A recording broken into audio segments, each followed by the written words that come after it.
또한 어떤 사람들은 그 주장 바레이가 무거운 짐이 되는 거예요. 그래서 내 스스로 그 짐에서 헤어나오지를 못해요. 그것이 나를 짓눌러서 나로 하여금 아무것도 하지 못하게 만드는, 그것이 하나의 짐으로 다가오는 그런 사람들도 많이 있어요.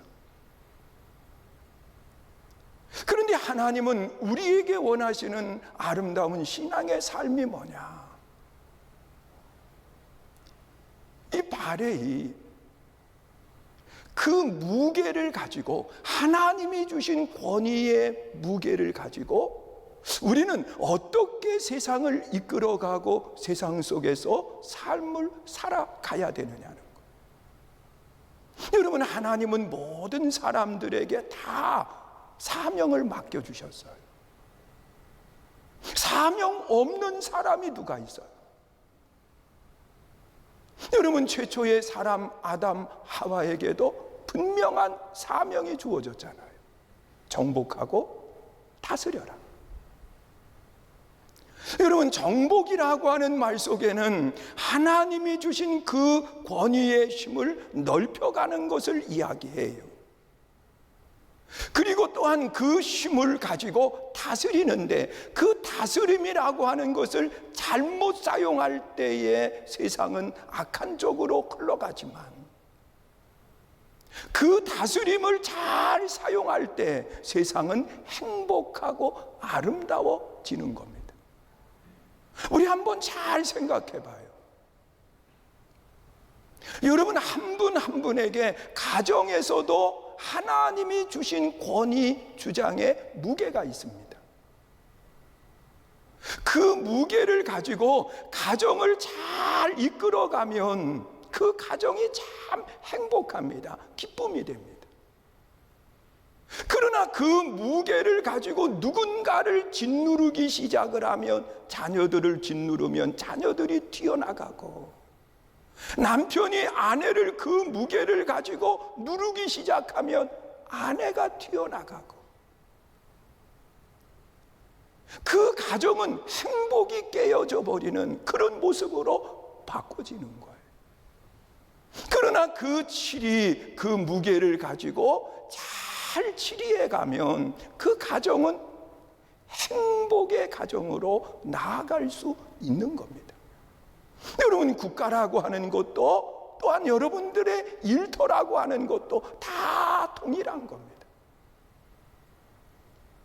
여러분, 분명히 자신들에게 주어진 그 권위 주장의 무게를 가지고 생활을 하는 겁니다. 어느 사람은 대통령이라고 하는 권위의 무게를 가지고 살아갑니다. 그런데 이것을 휘두르기 시작을 하면 국가는 혼란에 빠지게 될 수밖에 없다는 거예요. 그래서 오늘 이 본문 속에 나타나 있는 말씀을 보면, 하나님이 내게 주신 바레이 이 주장의 무게를 어떻게 사용하느냐가 굉장히 중요한 거예요. 바울은 데살로니가 교회에 편지를 쓰면서 하나님이 맡겨주신 권위를 이렇게 사용해야 된다, 그러면서 아주 분명하게 이야기를 하고 있어요. 자, 그것이 뭐냐? 오늘 본문 7절에 보면 그렇게 말씀을 하고 있는 겁니다. 읽습니다. 시작. 우리 그리스도의 사도로서 마땅히 권위를 주장할 수 있으나 도리어 너희 가운데서 유순한 자가 되어 유모가 자기 자녀를 기름과 같이 하였느니라. 여러분, 무슨 이야기예요? 분명히 권위를 가지고 주장할 수 있다는 거예요. 그것이 하나님이 우리에게 맡겨주신 사명이고 일이거든요. 그런데 이 권위를 가지고 주장할 수 있는 그것을, 그 무게를, 우리는 그 무게 속에 무엇을 첨부해서 함께 해야 되느냐? 유순함이라고 하는 것을 함께 해야 된다는 거예요. 여러분, 권위를 가지고, 무게를 가지고 우리가 행동하되 그것을 누군가를 누르는 강력함이라고 하는 것을 가지고 행사하지 말라는 거예요. 무엇을 거기에 함께 해야 되느냐? 유순함이라고 하는 것을 가지고 그 무게를 주장하라고 그렇게 이야기를 하는 겁니다. 그런데 그 유순함이라고 하는 것은 네피오이라고 하는 단어를 사용합니다. 이 네피오이의 뜻은 갓난아이, 그런 뜻을 가지고 있어요. 그러니까 우리가 그 유순하되, 이 유순함은 무엇을 이야기하느냐? 갓난아이처럼 순진해야 된다는 거예요. 또한 갓난아이처럼 단순해야 된다는 거예요. 여러분, 우리가 무게를 가지고 행동으로 옮기되 너무 복잡하면 안 돼요. 너무 이기적인 모습으로 바꾸어지면 안 돼요. 여러분, 단순하게 우리가 행동하고 하나님이 기뻐하시는 모습을 가지고 살아가야 되는 거예요. 그리고 유순함이라고 하는 것은 부드러움을 이야기하는 거예요. 여러분, 우리가 어떠한 것을 주장하되 너무 강하게 하면 결국은 무너져 버리게 돼요. 여러분, 가정에서 그 남편으로서의 권위를 가지고 가정을 이끌어 간다. 그런데 너무 강하게 주장만 하다 보면 그 가정은 무너지게 돼 있어요. 여러분, 그 권위는 부드러움이 함께하지 못하면 결국은 부러질 수밖에 없는 거예요. 아름다운 열매를 맺게 되는 거예요. 그리고 또한 오늘 이 본문 속에 나타나 있는 말씀을 보면 하나님이 맡겨주신 그 사명의 무게를 가지고 우리는 그 일들을 행해갈 때 또 어떤 신앙의 자세를 가지고 행해야 되는가? 이 8절에 기록된 말씀을 보면 그렇게 이야기를 하고 있습니다. 우리 함께 읽습니다. 시작. 우리가 이같이 너희를 사모하여 하나님의 복음뿐 아니라 우리의 목숨까지도 너희에게 주기를 기뻐하며 너희가 우리의 사랑하는 자 됨이라. 여러분, 하나님이 내게 맡겨주신 그 권위의 무게를 가지고 우리는 어떤 신앙의 자세를 가지고 행해야 되느냐? 내 것으로 만들려고 움켜쥐려고만 하면 안 된다는 거예요. 주는 자가 되어라. 여러분, 우리가 이 무게, 권위의 무게를 가지고 사람들은 내 것으로 만들려고 생각하는 모습들을 얼마나 많이 만나게 돼요. 여러분, 이 사회의 문제가 어디서부터 출발을 하느냐? 내게 맡겨진 권위의 무게를 가지고 내 것으로 만들려고 욕심을 부리고 자꾸 그것을 사용해서 내 배를 불려가는 그런 모습들로 바꾸어질 때 그 사회는 혼란 속에 빠질 수밖에 없다는 겁니다. 그런데 바울은 뭐라고 이야기하느냐? 주라는 겁니다. 하나님이 내게 맡겨주신 그 권위의 무게를 가지고 다른 사람들에게 주는데 사용하라는 겁니다. 그것이 하나님 앞에 아름다운 열매가 된다고 그렇게 말씀을 하는 거예요. 그런데 주대에 어떤 자세를 가지고 주어야 되느냐? 바울은 즐거운 마음을 가지고 주라는 거예요. 이 즐거움이라고 하는 것은 유토케어라고 하는 단어를 사용하는데 그것은 기쁨을 뜻하고 있어요. 여러분, 우리가 내 것을 가지고 하나님이 맡겨주신 것을 가지고 다른 사람에게 나누고 베푸는데 기쁨을 가지고 주라는 겁니다. 억지로 하면 열매가 되지 않는다는 거예요. 여러분, 하나님께서는 우리에게 그렇게 말씀을 하고 있어요. 주라. 그리하면 흔들어 넘치도록 채우리라. 여러분, 우리가 살고 있는 이 시대 속에서 이 시대의 문제가 뭐예요? 그 맡겨준 사명의 권위, 무게를 가지고 욕심을 부리고 자꾸 내 것으로 만들려고 하기 때문에 그런 거예요. 저는 이 나라에 정치하시는 분들도 그런 분들이 되었으면 좋겠어요.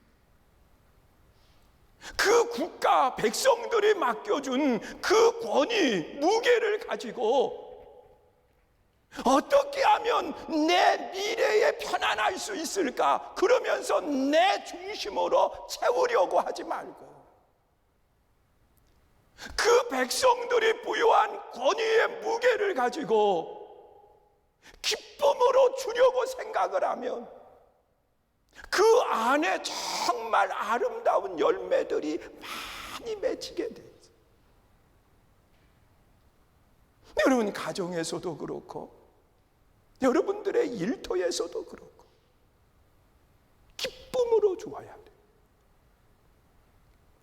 그리고 또한 이 본문 속에 나타나 있는 말씀을 보면 주되 무엇까지 주어야 되느냐? 8절 하반절에 보니까 목숨까지 주어야 된다. 그렇게 이야기를 하는 거예요. 여러분 목숨보다 더 귀한 것이 세상에 어디 있겠어요? 여러분 목숨보다 귀한 게 없어요. 아무리 세상의 물질, 권력 이런 것들이 내게 넘친다 하지만 하나님이 내 생명을 거두는 순간 모든 것들이 다 헛된 것이 되고 마는 거예요. 그래서 우리는 이 땅의 삶을 살아가면서 제일 귀하게 여기는 것은 생명이에요. 목숨이에요. 그런데 바울은 그 목숨까지라도 줄 수 있는 신앙인이 돼야 된다는 거예요. 여러분 하나님이 내게 많은 것을 맡겨주셨으면 그 많은 무게를 가지고 누구에겐가 나누고 누구에겐가 베풀 수 있는 아름다운 모습을 가져야 돼요. 이것이 하나님이 내게 원하시는 신앙의 아름다운 모습인 거예요. 여러분 생명까지 내어줄 수 있는 신앙 말이에요. 여러분 하나님은요 독자 예수님을 이 땅에 보내주셨어요. 죄인들을 위해서 독생자 예수님을 내어주셨다는 거예요. 예수님께서는 이 땅에 오셔서 죄인된 우리 한 사람 한 사람을 위해서 십자가에서 자신의 생명을 내어줬어요. 여러분 하나님이 내게 주신 그 권위의 무게를 가지고 우리는 어떻게 해야 되느냐? 나의 소중한 것을 내어 드릴 수 있어야 돼. 그 소중한 것에 대해서 바울은 첫 번째는 복음이라고 그랬고 두 번째는 자기 생명이라고 이야기를 하고 있는 거예요. 복음뿐 아니라 내 생명까지도 내어 줄 수 있어야 돼. 이것이 하나님이 우리에게 원하시는 삶의 모습인 거예요.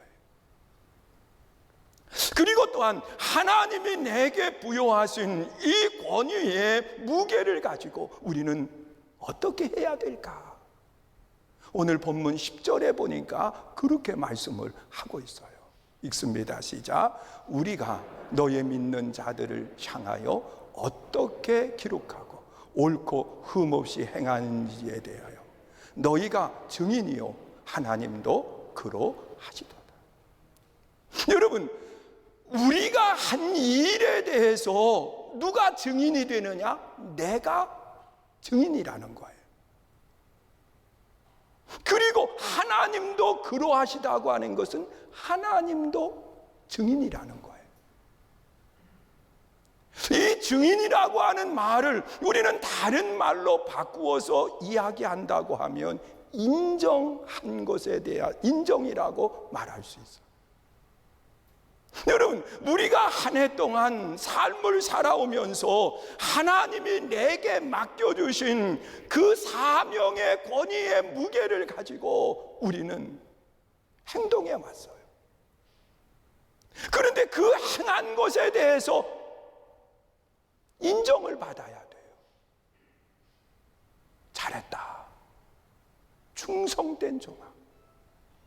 내가 네게 적은 것을 맡겼는데 크게 일했다고 하면서 인정을 받을 수 있어야 돼. 그런데 누구에게 먼저 인정을 받아야 되느냐? 내 자신이 증인이라고 그랬으니까 내가 나를 인정할 수 있어요. 잘했다. 정말 하나님이 내게 맡겨주신 사명, 그 권위의 무게를 가지고 행동하고 난 뒤에 내 스스로 잘했다. 그러면서 인정을 해야 돼. 그런데 부끄러워 숨는 사람이 있어요. 하나님 앞에 내가 잘못했기 때문에 부끄러워서 누가 숨으라고 이야기하지도 않았어요. 여러분, 창세기 3장에 기록되어 있는 말씀을 보면 그 사명은 정복하고 다스림의 사명이었었는데 하나님이 금하신 선악과 따먹고 자기가 하나님처럼 높아지려고 하는 교만의 마음을 가지고 행동했을 때 하나님을 두려워하고 그리고 숨어버린 거예요. 이 숨는다라고 하는 말 속에는 자신 또한 스스로 인정하지 못하는 그런 결과를 말하는 겁니다. 여러분, 우리는 내 자신이 나의 증인인 거예요. 우리 한번 생각해 봐요. 한 해의 삶 속에 하나님이 맡겨주신 믿음의 사명, 그 사명의 무게를 가지고, 권위의 무게를 가지고 한 해 살아오면서 내가 증인이 될 때 잘했다. 이것은 내 스스로 알거든요. 여러분, 내 스스로 나를 바라보면서 잘했다, 그런 말을 할 수 있는지, 인정해 줄 수 있는지, 여러분 스스로가 증인이 되어서 한번 바라보세요. 그리고 이렇게 이야기해요. 여러분들의 이름을 대면서 참 잘했다. 우리 한번 해봐요. 제가 시작하면 여러분들의 이름을 대면서 한 해 참 잘했다. 시작. 태곤아. 다시요. 다들 크게 하는 거. 시작. 태곤아, 잘했다. 참 잘했다. 할렐루야. 여러분, 이런 이야기 할 때 숨고 싶은 분이 계시다고 하면 그것이 내 삶의 무게가 돼버린 거예요.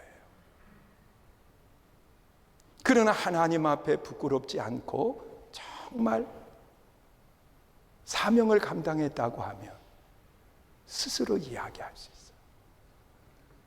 그리고 또한 누구에게 참 잘했다고 하는 말, 인정을 받아야 되는가? 나뿐만 아니라 나와 가장 가까이 있는 사람이 인정해 줄 수 있어야 돼. 여러분, 나를 잘 알고 있는 사람들은 가족이지요. 나를 잘 알고 있는 사람들은 일터에서 함께 수고하는 분들이지요. 함께 신앙생활하고 있는 분들이에요. 여러분은 내 주변에 있는 그분이 나를 인정할 수 있을까? 여러분, 자녀들이 엄마는 참 잘하셨어요. 자랑스러워요. 아버지 정말 잘했어요. 아버지가 계신 것이 정말 자랑스러워요. 그러면서 내 자녀들이 나를 인정할 수 있을까? 나와 함께 생활하는 아내가 남편이 당신은 정말 자랑스러운 아내요, 남편이. 그러면서 인정할 수 있을까? 여러분, 내 스스로 나를 인정해야 되고 내 가까이 있는 분들이 나를 인정해 줄 수 있어야 돼요. 그리고 마지막으로 이야기하는 것은 하나님도 그러하시다는 거예요. 하나님이 인정해야 돼요. 여러분, 성경에 기록되어 있는 말씀 속에 보면 자신이 인정하고 주변이 인정하고 하나님이 인정한 아름다운 신앙의 사람을 꼽으라고 하면 저는 바울을 꼽고 싶어요.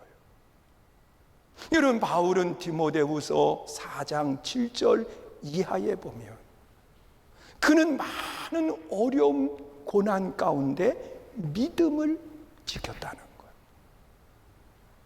그러면서 이제 후로는 나를 위해서 하나님이 면류관을 예비해 놓으셨다고 고백하고 있어요. 면류관을 예비할 거라고 하는 게 아니라 예비하셨다고 고백을 해요. 그 고백 속에는 스스로도 인정을 받아 스스로도 인정을 했고 그 주변 사람들도 바울을 인정을 하고 그리고 하나님이 인정하시는 아름다운 삶을 말하는 거예요. 여러분, 우리가 한 해의 삶을 이제 맞춰가는 한 달을 남기고 있어요. 그리고 교회에서는 새로운 임원들을 선출하고 그리고 기도하고 있어요. 자, 하나님이 내게 맡겨주신 사명, 그 사명에 따르는 권위, 그 권위에 따르는 무게, 이 무게를 가지고 우리는 이 땅에서 삶을 살아야 되는데 그 사명의 무게가 내 짐이 되면 안 돼요. 그 사명의 무게를 가지고 하나님의 영광이 되고 모두의 기쁨이 될 수 있게 해야 돼요. 그러려고 하면 유순함이 있어야 돼요. 유모와 같은 섬김이 있어야 돼요. 또한 그 사명의 무게를 잘 감당하려고 하면 움켜쥐려고 생각하지 마요. 어떻게 하면 더 많이 내 것을 만들까라고 하는 것이 아니라 하나님이 맡겨주신 그 사명을 가지고 무게를 가지고 줄 수 있어야 돼요. 주되 기쁨으로 주고 그리고 주되 가장 소중한 것까지 내어줄 수 있어야 돼요. 생명까지 말이에요. 그리고 또한 그 행한 것에 대해서 인정을 해야 돼요. 내 스스로 나를 인정하고 내 주변의 사람들이 나를 인정하고 그리고 하나님이 나를 인정하는 아름다운 모습이 돼야 돼요. 저는 가끔 내 스스로에게 그런 이야기를 해요. 그래서 제 아내하고 함께 가다가 제가 그러거든요. 어떻게 이런 설교를 할 수 있을까? 내 스스로에게 이야기해. 그러면 제 아내가 하는 이야기가 당신만 좋으면 뭐해? 그랬거든요. 여러분, 내 스스로 나를 인정하면 부끄럽지 않은 거잖아요. 오늘 한 해의 삶을 살아가면서 그런 정말 아름다운 고백들이 우리 모두의 고백이 될 수 있기를 축원합니다. 우리 함께 사명 찬양하시고요, 기도하시는데 한 해를 좀 돌아보세요. 그리고 하나님 앞에 내 모습이 어떤 모습인지, 하나님께서 내게 맡겨주신 믿음의 사명을, 그 사명의 무게를 우리가 어떻게 사용을 했는지 돌아보시면서 하나님 앞에 회개할 것은 회개하고, 그리고 하나님 앞에 감사할 것은 감사할 수 있는 그런 시간이 될 수 있기를 축원합니다. 주님이 홀로